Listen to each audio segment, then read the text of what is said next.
Hello everyone, I am Sakshi Rajput and स्वागत है आप सभी का बीएसपी फार्मेसी पे।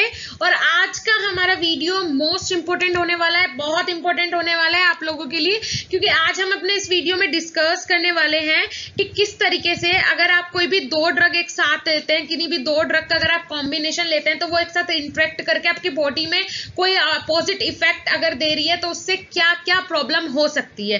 ठीक है, कौन कौन सी दवाइयां एक साथ नहीं लेनी चाहिए, ये सारी जानकारी आज हम अपने इस वीडियो में लेंगे। तो चलिए शुरू करते हैं। सबसे पहले देखिए, दवा लेने से पहले इसे जरूर पढ़ें। आप कोई भी ड्रग लेते हैं, दवा लेते हैं, तो पहले हमारा ये वीडियो लास्ट तक देखिएगा और ये सारी चीजें आपको पढ़ना बहुत जरूरी है। देखिए, अब हम फर्स्ट ऑफ ऑल देख लेते हैं जो हमारी ड्रग कंपाउंड्स है जिनके हम एग्जांपल्स ले रहे हैं, कौन कौन सी ड्रग्स एक साथ नहीं लेनी चाहिए। तो सबसे पहले यहाँ पे देखिए, फर्स्ट क्या दिया हुआ है आपका, multi symptom cold medicine, multi symptom cold medicine, और दूसरा आपका दिया हुआ है टेलिनोल। ठीक है, दो ड्रग कंपाउंड यहाँ पे लिए। अब देखिए एग्जांपल देख लेते हैं मल्टी सिम्टम कोल्ड मेडिसिन का। यहाँ पे दिया हुआ है एडविल, जिसमें देखिए यहाँ पे लिखा हुआ multi symptom cold and flu. उसके बाद हम एग्जांपल ले लेते हैं आपका टाइलिनोल का, जिसमें क्या दिया हुआ है, ये कैसी है, इसका अगर हम नाम देखें, जो आपका इसका नेम है वो क्या है, एसिटामिनोफेन, एसिटामिनोफेन मेनली से बोल सकते हैं हम टेलिनोल। अब देख लेते हैं दोनों का यूज क्या होता है। तो टेम्परेली मीन्स जो आपका एडविल है, temporarily treat symptom caused by the common cold flu allergy, जैसे कि यहीं पे आपको दिख रहा होगा multi symptom cold and flu. Mainly जो ये ड्रग है एडविल, ये आपकी कोल्ड फ्लू एलर्जीज के लिए यूज होती है। और अगर जैसे किसी को सांस लेने में दिक्कत हो जाती है तो उस कंडीशन में भी एडविल की जो टैबलेट है ये दे सकते हैं। अब देखते हैं सेकेंड जो आपका है Tylenol, acetaminophen, the generic name of Tylenol. अब देखिए जो जेनरिक नेम है इस ड्रग का टेलिनोल का, वो क्या है, एसिटामिनोफेन। उसके बाद देखिए acetaminophen is used to relieve mild to the moderate pain from headache, muscle एक्ट, कोल्ड एंड रिड्यूस फीवर। जो आपकी टेलिनोल है, ये जो ड्रग है ये भी आपकी हेडेक में यूज होती है, हेडेक को कम करने के लिए, मसल एक्ट्स कम करने के लिए, अगर मसल्स वगैरह में पेन हो रहा है, कोल्ड हो रहा है, रिड्यूस फीवर, फीवर को कम करने के लिए भी टेलिनोल जो ये टैबलेट है ये यूज होती है, जैसे जिसे आप एसिटामिनोफेन भी बोल सकते हैं। अब देखिए क्या होता है, कई बार की एलर्जी हो गई, आपको फ्लू हो गया, तो घर में जैसे दो टाइप की टैबलेट रखी हुई होती है और दोनों ही किसके, कोल्ड कफ वगैरह की है, तो आप दोनों का कॉम्बिनेशन एक साथ नहीं ले सकते। अगर आपने ले लिया तो क्या हो सकता है ये देखना जरूरी है। Combine this medicine can be dangerous. अगर आप ये मेडिसिन एक साथ लेते हैं तो ये बहुत ज्यादा डेंजरस हो सकता है, because it can lead to an overdose. अगर आप इसे इन दोनों को एक साथ ले लेते हैं तो ये ओवरडोज हो जाता है, क्योंकि दोनों का काम देखिए सेम ही है, तो ये ओवरडोज हो जाता है। This can lead to severe or fatal liver failure. ये क्या कर सकता है, लीवर फेल को बिल्कुल फेल कर सकता है, डैमेज कर सकता है, खराब कर सकता है, राइट। उसके बाद अगर नेक्स्ट वन हम बात करें,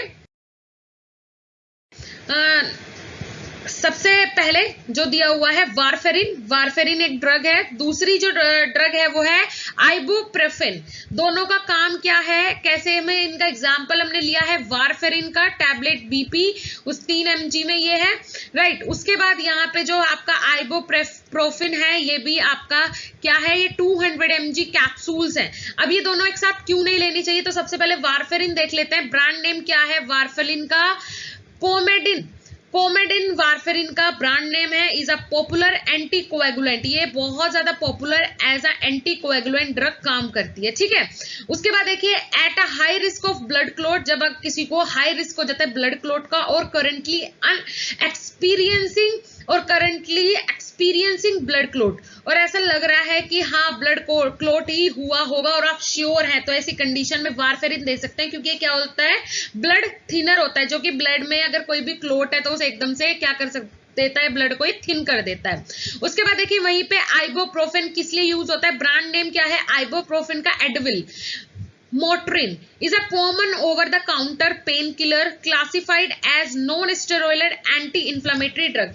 ये क्या है आपका ibuprofen जो है ये मोस्टली यूज होने वाला एक पेन किलर है. अगर किसी को हाई पेन किलर हो जाता है तो तब दिया जाता है, और ये किसके अंदर आता है, नॉन स्टेरॉइडल जो ड्रग्स है उनके क्लासिफिकेशन में आता है. ठीक है, एंटी इन्फ्लामेटरी ड्रग्स होती है ये एनसेड्स. उसके बाद ये दोनों अगर आप एक साथ ले लेते हैं, दोनों का कॉम्बिनेशन आपने एक साथ ले लिया तो क्या हो सकता है बॉडी के अंदर. When taken together there is a greatly increase risk of serious bleeding complication. देखिए क्या हो सकता है अगर आप आइबोप्रोफेन और दूसरा आपका है वारफेरिन, अगर इन दोनों को एक साथ ले लेते हैं, इन दोनों को आप एक साथ ले लेते हैं तो क्या कंडीशन हो सकती है, बहुत ज्यादा सीरियस ब्लीडिंग मींस कॉम्प्लिकेशन हो सकती है. ठीक है, उसके बाद नेक्स्ट अगर हम बात करें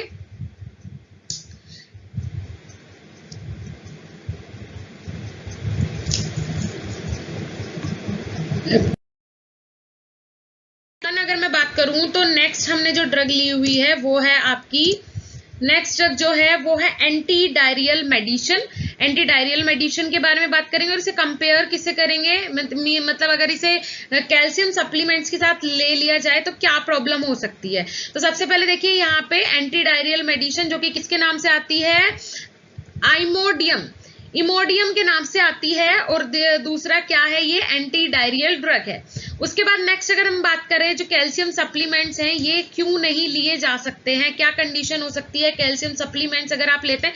कैल्शियम सप्लीमेंट्स कब लिए जाते हैं, जैसे कि किसी की बोन वगैरह कमजोर है या फिर कैल्शियम की कमी है किसी की बॉडी के अंदर, तब कैल्शियम, ये जो आपके कैल्शियम सप्लीमेंट्स है ये स्टार्ट हुए रहते हैं. और अगर उस कंडीशन में जैसे आपके कैल्शियम सप्लीमेंट तो चल ही रहे हैं क्योंकि बोन्स वगैरह कमजोर है आपके अंदर, कैल्शियम की कमी, आप कैल्शियम सप्लीमेंट्स ले रहे हैं और आपको डायरिया की प्रॉब्लम हो जाती है, मींस लूज मोशन वगैरह हो जाते हैं, पानी की कमी हो जाती है, लूज मोशन हो जाते हैं, तो उस कंडीशन में अगर आप आइमोडियम ले लेते हैं, ये ड्रग ले लेते हैं और कैल्शियम सप्लीमेंट्स आपके साथ में चल रहे हैं, आपको नहीं पता है कि ये इफेक्ट कर सकता है एक दूसरे को. मोस्टली घर में ऐसा ही होता है, कोई भी किसी के भी साथ कंबाइन करके कोई भी ड्रग ले लेता है, अगर उसका कोई सप्लीमेंट पहले से चल रहा है तो वो आइडिया ही नहीं आता है कि उसके साथ वो ड्रग इंटरेक्ट कर सकती है. लेकिन क्या कंडीशन कोज हो सकती है देख लेते हैं. सबसे पहले बात करते हैं अपना जो आइमोडियम जो ड्रग है, this medication is used to treat sudden diarrhoea. अगर किसी को डायरिया हो जाता है, सडन डायरिया को ट्रीट करने के लिए ये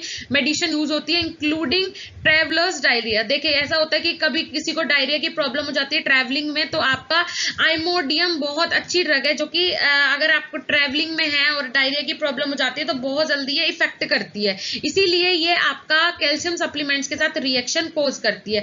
calcium supplements are standard for treating and preventing osteoporosis, weak and easily broken bones and its precursor osteopenia. देखिए क्या है ओस्टियोप्रोसिस, मतलब क्या होता है ओस्टियोप्रोसिस, मतलब जो आपकी बोन्स वगैरह जो कमजोर हो जाती हैं उस कंडीशन को बोलते हैं ओस्टियोपीनिया या फिर ओस्टियोप्रोसिस. वीक हो जाती है जो आपकी बोन्स वगैरह, वो कंडीशन कहलाती है, जैसे टूटने लगती है किसी की, तो ये हो जाता है कि उस टाइम क्या चलते हैं आपके कैल्शियम सप्लीमेंट्स चल रहे होते हैं. और अगर आपको डायरिया की प्रॉब्लम हो गई और आपने ले लिया आइमोडियम, ये जो ड्रग है एंटी डायरियल, ये ले ली, तो क्या हो सकता है, calcium form your stool. Calcium क्या करेगा, आपके स्टूल को सॉलिड नहीं होने देगा, so combining it with an anti diarrheal. तो अगर आप ये एक साथ ले लेते हैं तो ये जो कैल्शियम आपके सप्लीमेंट्स है ये as a anti diarrhoeal drug काम करने लगेंगे. कैन स्टॉप योर सिस्टम, जो कि आपके सिस्टम को ही स्टॉप कर देगा. ओके, उसके बाद बात करते हैं नेक्स्ट एग्जाम्पल ले रहे हैं, ये है टेट्रासाइक्लिन एंटीबायोटिक्स. टेट्रासाइक्लिन एंटीबायोटिक्स कौन सी होती हैं ये भी देखेंगे, और साथ में हमने जो लिया है एज अ कंबाइन जो कि रिस्की है वो है कैल्शियम ग्लूकानेट इंजेक्शन. ठीक है, टेट्रासाइक्लिन एंटीबायोटिक्स है और कैल्शियम ग्लूकानेट इंजेक्शन कैसे एक दूसरे को इंटरेक्ट करते हैं, जैसे कि ये टेट्रासाइक्लिन है ड्रग 500 mg में, उसके बाद यहाँ पे हमने लिया कैल्शियम ग्लूकानेट जो कि आपका क्या है एक इंजेक्शन है. उसके बाद इनके यूजेस देख लेते हैं, मेनली एग्जांपल टेट्रासाइक्लिन. ठीक है, उसके बाद ऑक्सीटेट्रासाइक्लिन, उसके बाद डॉक्सीसिलीन, तो ये सारी चीजें हो गई। अब जो टेट्रासाइक्लिन जो एंटीबायोटिक है किसके लिए यूज होती है? ग्राम पॉजिटिव बैक्टीरिया को ट्रीट करने के लिए और प्लस ग्राम नेगेटिव बैक्टीरिया को ट्रीट करने के लिए, दोनों को एक साथ ट्रीट करती है टेट्रासाइक्लिन। उसके बाद calcium gluconate is a calcium salt of gluconic acid and intravenous medication used to treat condition as arising from calcium deficiency such as hypocalcemic tetany, hypocalcemia related to hypoparathyroidism and hypocalcemia due to rapid growth of और pregnancy. देखिए क्या होता है, जो calcium gluconate होते हैं ये किस लिए पेशेंट के चलाए हुए होते हैं, क्योंकि ये क्या करते हैं बॉडी के अंदर जाके ये इंट्रावीनियसली दिए जाते हैं, इंजेक्शन है, ये मेडिकेशन है।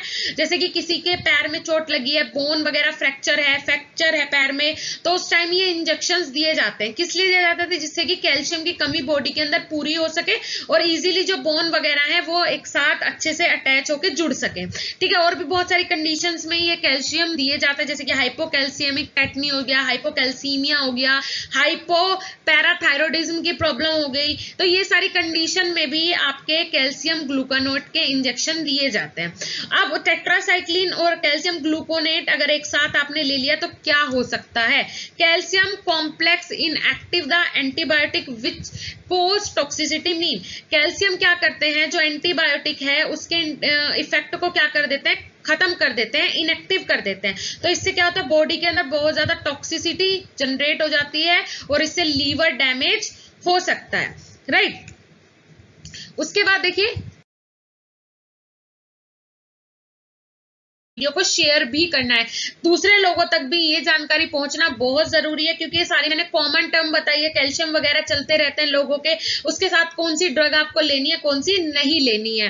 ओके, एक मेन और इंपॉर्टेंट जानकारी लास्ट में मैं आपको देना चाहती हूँ। अगर आप बी फार्मा या डी फार्मा के स्टूडेंट हैं तो हमारी एप्लीकेशन BSP फार्मेसी पे आपको मिल जाएंगे हर एक सेमेस्टर के नोट्स। काफी सारे सेमेस्टर के नोट्स हमने वहां पे फ्री में कर दिए हैं, जैसे कि हमारी पेड एप्लीकेशन है तो हर कुछ जो हमने फ्री नोट्स किए हैं हमारी तरफ से तो वो फ्री थे, लेकिन ₹1 उनका प्राइस होके आया है, तो आप इजीली नोट्स ले सकते हैं पूरे सेमेस्टर के। तो जाके एक बार विजिट कीजिए, लिंक आपको डिस्क्रिप्शन बॉक्स में मिल जाएगा। साथ ही साथ वहां पे आपको वीडियो लेक्चर्स की फैसिलिटी भी हम दे रहे हैं, तो सारी चीजें आप जाके विजिट कर सकते हैं।